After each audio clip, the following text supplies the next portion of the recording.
எல்லாருக்கும் வணக்கம். நம்ம என்ன பார்த்துட்ருக்கோம்னா குரூப் 4ல் மிக முக்கியமான பகுதிகள் அப்படின்னு சொல்லிட்டு ஒரு சாப்டர் நம்ம பார்த்துட்ருக்கோம். இன்றைக்கி எக்கனாமிக்ஸில் என்ன பார்க்க போகிறோம்னா ஹியூமன் டெவலப்மெண்ட் இண்டெக்ஸ் மனிதவள மேம்பாட்டு குறியீடையும் GNHI மொத்த மகிழ்ச்சி குறியீடு ரெண்டுத்தையும் பற்றி பார்க்க போகிறோம். மனிதவள மேம்பாட்டு குறியீடு ஓகேங்களா, 1990 தான் இந்த HDI ஹியூமன் டெவலப்மெண்ட் இண்டெக்ஸ் அப்படின்னு சொல்லிட்டு அந்த சொல்லை பிரபலப்படுத்தணும். யாருன்னா பாகிஸ்தானை சேர்ந்த மஹப் உல் ஹக்கும், இந்தியாவை சேர்ந்த அமர்த்தியா குமார் சென், இவங்க 2 பேர் தான் என்ன பண்ணாங்கன்னா இந்த ஹியூமன் டெவலப்மெண்ட் இண்டெக்ஸ் அப்படின்னு சொல்லிட்டு அந்த சொல்லையே என்ன பண்ணாங்கன்னா பிரபலப்படுத்துகிறாங்க. ஓகேங்களா, இந்த ஹியூமன் டெவலப்மெண்ட் இண்டெக்ஸ் ஓகேங்களா, இதை வெளியிடறதுக்கு அவங்க என்னென்ன இண்டிகேட்டர்ஸ் குறியீடு யூஸ் பண்ணுறாங்க அப்படின்னா பிறப்பின் போது வாழ்நாள் எதிர்பார்ப்பு அப்படிங்கிறாங்க. பிறக்கும்போது அந்த குழந்தை அந்த மனுஷன் அல்லது அந்த குழந்தை எவ்வளோ நாள் வாழ போகிறாங்க அதை எடுத்துக்கிட்டாங்க. அந்த குழந்தை எவ்வளோ நாள் வாழ போகிறாங்க அப்படின்னு சொல்லிட்டு அதை கணக்கில் எடுத்துக்கிட்டாங்க. அதுக்கப்புறம் வயது வந்தோருடைய கல்வி அறிவு, அதோட எஜுகேஷன் எடுத்துக்க போகிறாங்க. மொத்த உள்நாட்டு உற்பத்தி GDP எடுத்துக்க போகிறாங்க. இது மூணுத்தையும் எடுத்துக்கிட்டு தான் எதை வெளியிட போகிறாங்கன்னா ஹியூமன் டெவலப்மெண்ட் இண்டெக்ஸை வெளியிட போகிறாங்க அப்படிங்கிறாங்க. யார் வெளியிடுவாங்கன்னா ஐநா சபை, ஐநாவில் உள்ள UNDP அப்படின்னு சொல்லிட்டு ஒரு அமைப்பு இருக்குது. ஐநாவுடைய பொருளாதார முன்னேற்ற அமைப்பு அப்படின்னு சொல்லிட்டு ஒரு அமைப்பு தான் இதை வெளியிட போகுது அப்படிங்கிறாங்க. 1990 ஹியூமன் டெவலப்மெண்ட் இண்டெக்ஸ் அப்படிங்கிற வேர்டை பிரபலப்படுத்துகிறவங்க யாருன்னா பாகிஸ்தானை சேர்ந்த மஹப் உல் ஹக்கும், இந்தியாவை சேர்ந்த அமர்த்தியா குமார் சென் அப்படின்னு ஒருத்தவங்க. ஓகேங்களா, இதோட இண்டிகேட்டர்ஸ் என்னென்னு எடுத்துக்கிட்டாங்கன்னா வாழ்நாள் எதிர்பார்ப்பு, அப்புறம் அவங்களோட கல்வி எவ்வளோ இருக்குது ஓகேங்களா, அதுக்கப்புறம் மொத்த உள்நாட்டு உற்பத்தி GDP, இதை மூணுத்தையும் எடுத்துக்கிட்டு தான் என்ன பண்ணுறாங்கன்னா ஹியூமன் டெவலப்மெண்ட் இண்டெக்ஸ் அவங்க வெளியிட போகிறாங்க. இதை யார் வெளியிடுவா அப்படின்னா ஐநாவுடைய துணை நிறுவனமான UNDP தான் வெளியிடுறாங்க. அந்த HDIயில் இந்தியா எத்தனை இடத்துல இருக்குன்னா 130 இடத்துல இருக்குது. ஓகே, டெக்ஸ்ட் புக்கை பொறுத்தவரையும் 189 நாடுகளில் 130 இடத்தை இந்தியா பெற்றுள்ளது அப்படின்னு சொல்கிறாங்க. அந்த ஹியூமன் டெவலப்மெண்ட் இண்டெக்ஸ் HDIயோடைய அந்த குறியீடு எவ்வளோ இருக்கும்னா 0லேருந்து 1% வரையும் தான் இருக்கும்.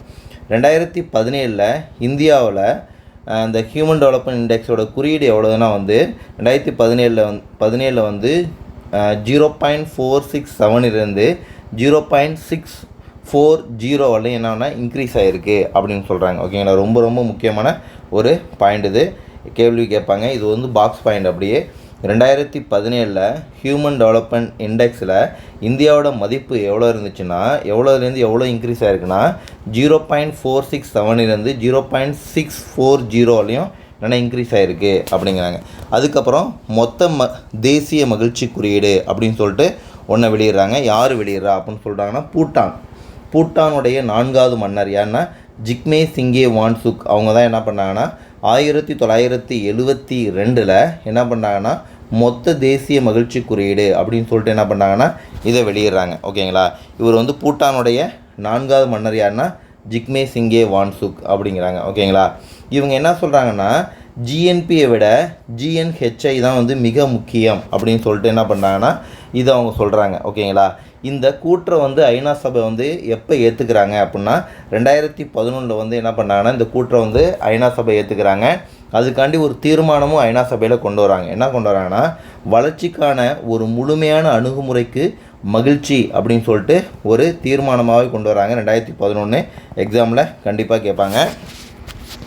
இப்போ இந்த GNHI அதோடைய தூண்கள் எத்தனை இருக்குன்னா 4 இருக்குது. ஓகேங்களா, அதாவது மொத்த தேசிய மகிழ்ச்சி குறியீடு எப்படி வெளியிட போகிறாங்க, எதன் அடிப்படையில் வெளியிட போகிறாங்க, என்ன இண்டிகேட்டர்ஸ் யூஸ் பண்ண போகிறாங்க அப்படின்னா நிலையான மற்றும் சமமான சமூக பொருளாதார வளர்ச்சி. ஒரு நாட்டில் நிலையான மற்றும் பொருளாதார வளர்ச்சி எப்படி ஸ்டேபிளாக எக்கனாமி இருந்துச்சுன்னா அந்த நாடு எப்படி இருக்கும், மகிழ்ச்சியாக இருக்கும், அங்கே உள்ள மக்கள் எப்படி இருப்பாங்க, மகிழ்ச்சியாக இருப்பாங்க அப்படின்னு சொல்கிறாங்க. அதுக்கப்புறம் என்வரான்மெண்டல் சுற்றுச்சூழல் பாதுகாப்பு, அங்கே சுற்றுச்சூழல் நல்லா இருந்துச்சுன்னா மக்கள் அவங்களோட ஆயுசு எப்படி இருக்கும், இன்க்ரீஸ் ஆகும் அப்படிங்கிறாங்க.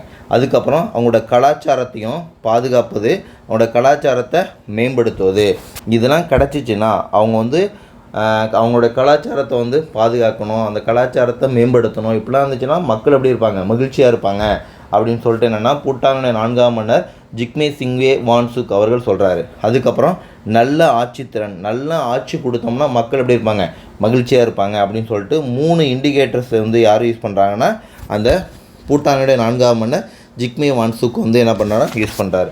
ஜிஎன்ஹெச்ஐயோடைய களம் எத்தனை இருக்குது அப்படின்னு கொஸ்டின் கேட்பாங்க. 9 களம். ஓகேங்களா? இந்த வீடியோ உங்களுக்கு பிடிச்சிருக்குன்னு நினைக்கிறேன். பிடிச்சிருந்தால் லைக் பண்ணுங்கள், ஷேர் பண்ணுங்கள் சார். தேங்க்யூ.